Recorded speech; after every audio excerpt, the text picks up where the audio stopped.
Welcome back. Karachi के इलाके लसबेला में सीवरेज लाइन में होने वाले धमाके से 8 अफराद जख्मी और 3 गाड़ियां तबाह हो गई हैं। धमाके से करीब इमारतों और दुकानों को नुकसान पहुंचा है। जाए वकुआ पर पुलिस और रेस्क्यू इदारों की बड़ी तादाद मौजूद है। मजीद जानते हैं ARY न्यूज के नुमाइंदे नजीर शाह से, जो इस वक्त मौके पर मौजूद है। नजीर, सबसे पहले तो ये बताइएगा कि जो शख्स मलबे तले दबा हुआ था, क्या उसे निकाल लिया गया? बिल्कुल, देखें, जो शख्स मलबे तले दबा हुआ था उसको निकालने के लिए भरपूर कोशिश की जा रही है। सबसे पहले एक रस्से की मदद से उस भारी पत्थर को हटाने की कोशिश की गई थी, लेकिन उसके बाद कामयाबी ना हुई। तो अब ये आप देख सकते हैं कि यहाँ पर रेस्क्यू 1112 की टीम अब हैवी क्रेन के साथ आई है। जंजीरों की मदद से उस भारी पत्थर को हटाया जा रहा है। लोगों का कहना यह था कि अंदर एक शख्स मौजूद है जो कोरियर कंपनी में मुलाजमत करता है, उसका नाम अरीब है, जबकि रेस्क्यू इदारों को कहना था कि नीचे कोई मौजूद नहीं है, चेक कर लिया, लेकिन फिर भी लोगों के इसरार पर यहाँ पर अब जो हैवी मशीनरी है वो आई है और उसकी मदद से उस शख्स को तलाश किया जा रहा है जो मिसिंग है। इब्तिदाई तौर पर 8 जख्मियों को अस्पताल मुंतकिल किया गया था। इसमें 3 गाड़ियाँ तबाह हुई हैं, जबकि एक दुकान इसके अंदर मुकम्मल तौर पर गिर गई है। एक होटल को काफ़ी भारी नुकसान पहुँचा है। इस वक्त मेरे सामने तकरीबन 20 से 22 दुकानें जिनका रास्ता मुकम्मल तौर पर बंद हो चुका है। आप मेरे अकब में देख सकते हैं कि जहाँ तक ये रास्ता जा रहा है, जहाँ पर भी ये नुकसान हुआ है सीवरेज लाइन फटने से, तो वो उन तमाम दुकानों की एंट्रेंस थी और एंट्रेंस उनकी अब मुकम्मल तौर पर बंद हो चुकी है। जो अस्पताल जितने भी जख्मी पहुँचे हैं उनकी हालत ख़तरे से बाहर बताई जा रही है, वो तमाम स्टेबल हैं। लेकिन जो शख्स मिसिंग है, अरीब जिसका नाम बताया जा रहा है, उसकी तलाश में भी रेस्क्यू ऑपरेशन चल रहे हैं। ये भी मुमकिन हो कि वो इस वक्त अपने साथियों के राब्ते में ना आ रहा हो, लेकिन उनका ये इसरार है कि उन्होंने खुद यहाँ पर उसको गिरते हुए देखा था। और हम भी जब यहाँ पर रिकॉर्डिंग कर रहे थे तो हमें भी किसी शख्स के फंसे जाने के बारे में बताया गया था, जिसके बाद अब उनका कहना है कि जब तक रेस्क्यू इदारे अपना ऑपरेशन मुकम्मल नहीं कर लेते उनको यकीन नहीं आएगा कि उनका साथी नीचे है या नहीं है। और इस वक्त मेरे कम ही रेस्क्यू ऑपरेशन जारी है। जी ठीक है, रेस्क्यू ऑपरेशन इस वक्त जारी है और जख्मियों की हालत खतरे से बाहर बताई जा रही है। अपडेट कर रहे थे आप नजीर शाह, शुक्रिया।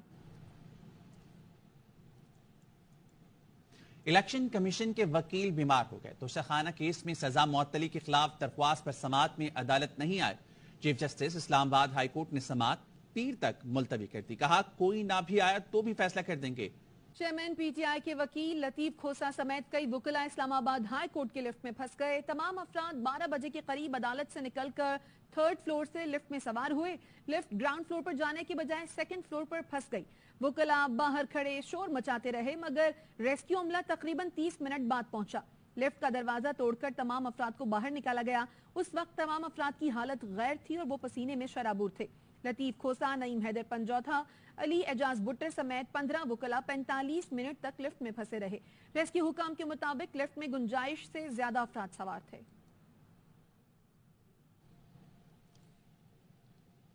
सरदार लतीफ खोसा ने अदलिया की आजादी के लिए वकला तहरीक चलाने का इंदिया दे दिया। लिफ्ट से निकलने के बाद मीडिया से गुफ्तगू में कहा, यह गलत फहमी है कि वकला के आज़म को मार देंगे।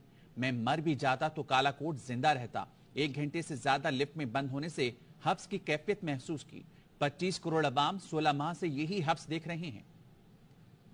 1 घंटे की सफोकेशन एक लिफ्ट में महसूस की है। 25 करोड़ अवाम 16 महीने से ये सफोकेशन देख रहे हैं। एक काला कोट रह गया था जिसकी आवाज को बंद नहीं कर सकते थे, आज वो भी कोशिश कर ली।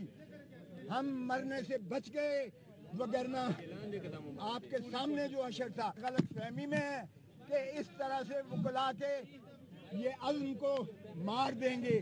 मैं भले मर भी जाता तो भी ये काला कोट जो है जिंदा रहता। भी हमें किसी फर्द वाहिद से सरोकार नहीं है। हमें मुल्क की अजमत चाहिए, हमें आईन की बहाली चाहिए, हमें कानून की बालादस्ती चाहिए, हमें अदलिया को आजाद देखना है और आजाद फैसले करें। हम वकला तहरीक चलाने जा रहे हैं। चेयरमैन PTI तफ्तीश के लिए ज्वाइंट इन्वेस्टिगेशन टीम अटक जेल में मौजूद है। 5 रुकनी टीम में DIG इन्वेस्टिगेशंस लाहौर इमरान किश्वर शामिल हैं। 9 मई वाकयात से मुतालिक JIT चेयरमैन PTI का बयान कलमबंद करेगी। थाना सर्वर रोड में दर्ज मुकदमात समेत दीगर मुकदमात से मुतालिक सवालात किए जा रहे हैं। जेल के बाहर सिक्योरिटी मजीद सख्त कर दी गई है। चेयरमैन PTI से पहले भी लाहौर में JIT के सामने पेश हो चुके हैं। 9 मई वाकयात पर चेयरमैन पीटीआई पर बगावत समेत दीगर इल्जामात का इजाफा कर दिया गया। चेयरमैन पीटीआई के खिलाफ मुकदमात में मजीद दिफात का इजाफा करते हुए बगावत पर उकसाने, फसादात कराने और रियासत के खिलाफ जंग पर उकसाने के इल्जामात शामिल किए गए हैं। चेयरमैन तहरीक इंसाफ पर मुजरिमाना साजिश करने और अवाम को मखसूस हलकों के खिलाफ उकसाने का भी इल्जाम शामिल किया गया है। लाहौर की इंसदादी दहशतगर्दी अदालत ने पुलिस को चेयरमैन पीटीआई से जेल में तफ्तीश की इजाजत दे दी। चेयरमैन पीटीआई की बहनों ने इस्लामाबाद हाई कोर्ट में दरखास्त दायर कर दी है, जिसमें इस्तदा की गई है कि चेयरमैन पीटीआई को बहनों से मुलाकात की इजाजत देने का हुक्म दिया जाए। हलीमा खान और उज़मा खान चेयरमैन पीटीआई से मुलाकात करना चाहती हैं। जुमेरात को चेयरमैन पीटीआई से मुलाकात के लिए सुपरिंटेंडेंट जेल से राब्ता किया गया। सुपरिंटेंडेंट अटक जेल ने मुलाकात कराने से इनकार कर दिया। अदालत चेयरमैन पीटीआई से बहनों की मुलाकात के लिए सुपरिंटेंडेंट जेल को हिदायत दे। बुशरा बीबी ने चेयरमैन पाकिस्तान तहरीक इंसाफ की हालत इज़हार पर सुप्रीम कोर्ट ऑफ पाकिस्तान में बयान हल्फी जमा करा दिया। साबिक वज़ीर आज़म की अहलिया बुशरा बीबी ने बयान हल्फी में कहा है, जेल में चेयरमैन पीटीआई की सेहत खराब हो रही है। दौरान कैद शौहर का वजन भी कम हो गया है। 70 साल के शख्स की गिरती सेहत उनकी जिंदगी के लिए संगीन खतरा है। चेयरमैन पीटीआई की खराब हालत का सुप्रीम कोर्ट फौरी नोटिस ले। बयान हल्फी में बुशरा बीबी का कहना था कि कई मुश्किलात और मसाइल के बाद 22 अगस्त को अटक जेल में मुलाकात की इजाजत मिली। चेयरमैन पीटीआई का कहना है, मुल्क के लिए किसी भी सख्ती और कुर्बानी को झेलने के लिए तैयार हूं। ऑफिशियल सीक्रेट एक्ट के तहत कायम खुसूसी अदालत ने साइफर केस में शाह महमूद कुरैशी को मजीद 3 दिन के जिस्मानी रिमांड पर FIA के हवाले कर दिया है। शाह महमूद कुरैशी को 4 दिन के जिस्मानी रिमांड के बाद अदालत में पेश किया गया था। जराये के मुताबिक FIA की जानिब से मजीद 9 दिन के जिस्मानी रिमांड की इस्तदा की गई, जिसकी शाह महमूद कुरैशी के वकील शुएब शाहीन ने मुखालफत की। जज अबुल हसनात मोहम्मद जुल्करनैन ने फरीकैन के दलाइल सुनने के बाद महफूज फैसला कुछ देर बाद सुना दिया। वक्त एक ब्रेक का, हमारे साथ रहिए।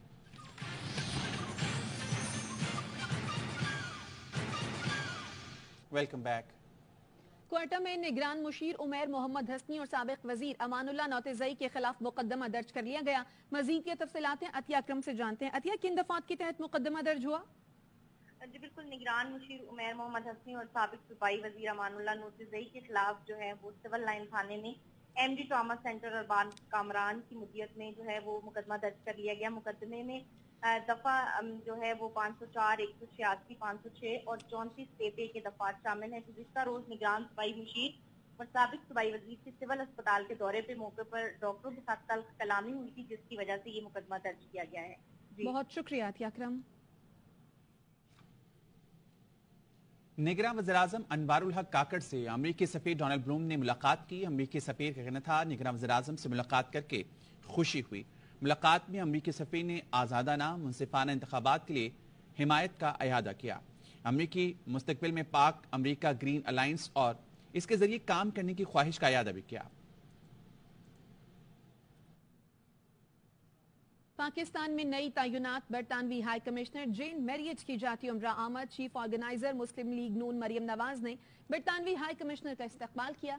मरियम नवाज और बरतानवी हाई कमिश्नर की 1-to-1 मुलाकात हुई। बरतानवी हाई कमिश्नर और मरियम नवाज में बाहमी दिलचस्पी के उमूर पर तबादला ख्याल किया गया। पीटीआई दौर में यह फैसला हुआ था, अगला इलेक्शन 7वीं मर्दमशुमारी के बाद होगा। अब उनका मुतालबा के मर्दमशुमारी को नजरअंदाज करके तारीख दी जाए तो ये सियासी नारा है। सुप्रीम कोर्ट ने साबिक DG LDA अहद चीमा के खिलाफ जमानत मंसूखी की नैब की दरखास्त वापस लेने की बुनियाद पर निपटा दी। सुप्रीम कोर्ट ने अहद चीमा को जेल में रखने पर नैब प्रोसिक्यूटर पर बरहमी का इजहार भी किया। चीफ जस्टिस ने रिमार्क्स दिए, नैब ने अहद चीमा के खिलाफ पहली तहकीकात को नकायज से भरपूर तस्लीम कर लिया। कानून का गलत इस्तेमाल करके नैब को सख्ती का आला कार बनाया गया। जस्टिस जमाल खान मंदोखेल ने इस्तफसार किया, अहद चीमा अभी कहां है? प्रोसिक्यूटर नैब ने जवाब दिया, अभी अहद चीमा वजीर बन चुके हैं, जिस पर अदालत ने कहा फिर तो वो भी आपके पसंदीदा हो गए होंगे। सुप्रीम कोर्ट ने कहा इस केस को मिसाल बनना चाहिए, जुर्माना होना चाहिए। अफसरान जैसे 25% हिस्सा लेते हैं वैसे जुर्माना भी अदा करें। नैब मुकदमात से बरी मुल्जमान नैब के खिलाफ मुकदमा क्यों न दायर करें? नैब का कानून सियासी इंजीनियरिंग के लिए बनाया और इस्तेमाल किया गया। ब्रिगेडियर रिटायर्ड असद मुनीर ने नैब की वजह से खुदकुशी की। खुदकुशी के बाद नैब ने ब्रिगेडियर रिटायर्ड असद मुनीर को ईमानदार लिखा। اسلامی یونیورسٹی بہاولپور میں طالبات سے زیادتی اور منشیات کا معاملہ، گورنر پنجاب نے معاملے کی انکوائری کے لیے ایک رکنی ٹریبونل بنا دیا۔ ٹریبونل جسٹس سردار محمد سرفراز ڈوگر پر مشتمل ہے، جس کا نوٹیفیکیشن جاری کر دیا گیا۔ ٹریبونل اسلامی یونیورسٹی میں زیادتی اور منشیات کے حوالے سے تحقیقات کرے گا۔ ٹریبونل کی سفارشات کی روشنی میں ملزمان کے خلاف کارروائی کی جائے گی۔ کراچی کے علاقے سہراب گوٹ پر الاسف اسکوائر کے قریب غیرت کے نام پر 2 نوجوانوں کو قتل کر دیا گیا۔ لڑکی کے باپ نے جرم کا اعتراف کر لیا۔ لڑکی کا باپ 19 گریڈ کا افسر جبکہ لڑکے کے والد بزنس مین ہیں۔ فیصل آباد کے علاقے سمندری میں نرس سے 2 کانسٹیبلز کی مبینہ زیادتی کا ڈراپ سین ہو گیا۔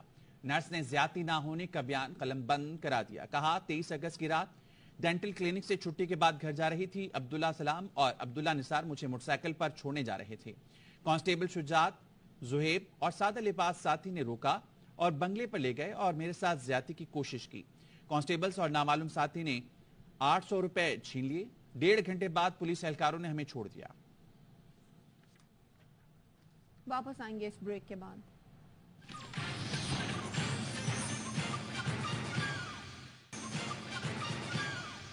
Welcome back. اور خبر دیں گے آپ کو ہارورڈ یونیورسٹی کے 38 طلباء کے وفد کا GHQ کا دورہ۔ آرمی چیف جنرل ناصر منیر سے طلباء کے وفد کی ملاقات۔ مزید کیا تفصیلات ہیں لئیق الرحمان سے جانتے ہیں۔ لئیق بتائیے۔ Army chief general Syed Asim Munir سے امریکی ہارورڈ یونیورسٹی کے 38 رکنی طلباء کے وفد نے ملاقات کی ہے۔ اس کے دوران آرمی چیف کی طرف سے علاقائی سلامتی کے امور اور خطے میں امن و استحکام کے فروغ کے لیے جو پاک فوج کا کردار رہا ہے اس پر روشنی ڈالی گئی۔ اس کے ساتھ ساتھ انہوں نے شرکاء پر زور دیا کہ وہ پاکستان میں جو موجود پوٹینشیل ہے اس کے ساتھ ساتھ پاکستان کا جو بہتر تحفظ ہے اس کو اجاگر کریں۔ ان کی طرف سے یہ بھی کہا گیا کہ پاکستان نے دہشت گردی کے خلاف بے پناہ قربانیاں دی ہیں اور کردار ادا کیا ہے اور عالمی برادری ان بے پناہ قربانیوں کا ادراک کرے۔ ان کی طرف سے مقبوضہ کشمیر میں ہونے والی انسانی مشکلات، مصائب اور مظالم اور اس کے ساتھ ساتھ جو آبادی حقائق کو تبدیل کرنے کی کوشش کی جا رہی ہیں اس پر بھی روشنی ڈالی۔ آخر میں طلباء نے تعمیری بات چیت پر army chief general Syed Asim Munir کا شکریہ ادا کیا۔ اپڈیٹ کرنے کے لیے شکریہ لئیق۔ اصلاحاتی ایجنڈے پر عمل کے لیے نگراں وزیراعظم انوار الحق کاکڑ نے اہم تقرر کیا ہے۔ حسین اسلام کو prime minister strategic reforms unit کا چیئرمین اور اپنا پولیٹیکل سیکرٹری مقرر کیا ہے۔ ان کا تقرر اعزازی طور پر کیا گیا جس کا اطلاق فوری ہوگا۔ وزیراعظم کے پرنسپل سیکرٹری کی جانب سے نوٹیفیکیشن جاری کر دیا گیا۔ وزیراعظم نے تمام وزارتوں اور ڈویژن کو اصلاحاتی ایجنڈے میں حسین اسلام سے تعاون کرنے کی ہدایت کی ہے۔ اور بجلی کے بھاری بھر کم بلوں کے خلاف ملک کے مختلف شہروں میں عوام نے احتجاج کیا۔ مظاہرین کا کہنا تھا کہ پہلے ہی مہنگائی کے ہاتھوں تنگ ہیں اور گزر اوقات مشکل ہو گئی ہے۔ گلوکار کی اپیل نگراں وزیراعظم نے سن لی۔ انوار الحق کاکڑ نے ٹویٹر پر لکھا پل بنانے کے لیے متعلقہ اداروں کو احکامات جاری کر دیے گئے ہیں۔ جلد بلوچستان کے عوام کا یہ درینہ مسئلہ حل ہو جائے گا۔ نگراں وزیراعظم نے بلوچ گلوکار کے گانے کی ویڈیو بھی اور پاکستان کے جیولن تھروور راشد ندیم نے ورلڈ ایتھلیٹکس چیمپئن شپ کے فائنل کے لیے کوالیفائی کر لیا ہے۔ ہنگری میں جاری ورلڈ ایتھلیٹکس چیمپئن شپ کی کوالیفائنگ راؤنڈ میں ارشد ندیم نے تیسری کوشش میں 86.79 میٹر کی تھرو کر کے فائنل میں جگہ بنائی۔ پاکستان کے جیولن تھروور پیرس اولمپکس کے لیے بھی کوالیفائی کر چکے ہیں۔ نیوز بلیٹن سے فی الحال اتنا ہی۔ دیکھتے رہیے ARY نیوز۔